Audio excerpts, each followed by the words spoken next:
ಮಕರ ಸಂಕ್ರಾಂತಿಯಂದು ಪರಶುರಾಮ ಭೂಸೃಷ್ಟಿಯ ಪ್ರಥಮ ನಾಗಮಂಡಲ ಬಂಡಿಮಠದಲ್ಲಿ ನಡೆಯಲಿದೆ. ಸಮುದ್ರ ರಾಜನಿಂದ ಪ್ರತ್ಯೇಕವಾಗಿ ಪರಶುರಾಮ ಪಡೆದ ಭೂಸೃಷ್ಟಿ ಎನ್ನುವ ಕಾರಣಕ್ಕೆ ಕರಾವಳಿ ಜಿಲ್ಲೆಯಲ್ಲಿ ನಾಗಮಂಡಲಕ್ಕೆ ವಿಶೇಷ ಸ್ಥಾನಮಾನವಿದೆ.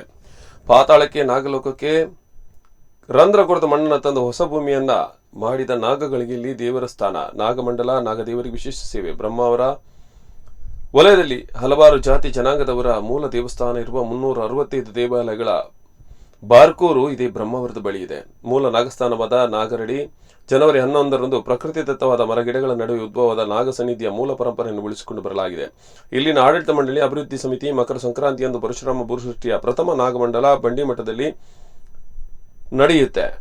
ಪೂರ್ವ ಭಾಗದಲ್ಲಿ ನಂಬಿದವರಿಗೆ ಪ್ರತಿಷ್ಠಾಪನೆ ಮಾಡಲಾದ ನೂರಾರು ನಾಗಶಿಲೆಗಳು ಪಶ್ಚಿಮ ಭಾಗದಲ್ಲಿವೆ. ಉದ್ಭವ ನಾಗಸ್ಥಾನ ಸಮುದ್ರರಾಜನಿಂದ ಪ್ರತ್ಯೇಕವಾಗಿ ಪರಶುರಾಮ ಪಡೆದ ಭೂಸೃಷ್ಟಿ ಎನ್ನುವ ಕರಾವಳಿ ಜಿಲ್ಲೆಯಲ್ಲಿ ನಾಗಮಂಡಲಕ್ಕೆ ಒಂದು ವಿಶೇಷ ಸ್ಥಾನವಿದ್ದು, ಪ್ರಥಮ ನಾಗಮಂಡಲ ಮಕರ ಸಂಕ್ರಾಂತಿಯಂದು ನಡೆಯಲಿದೆ.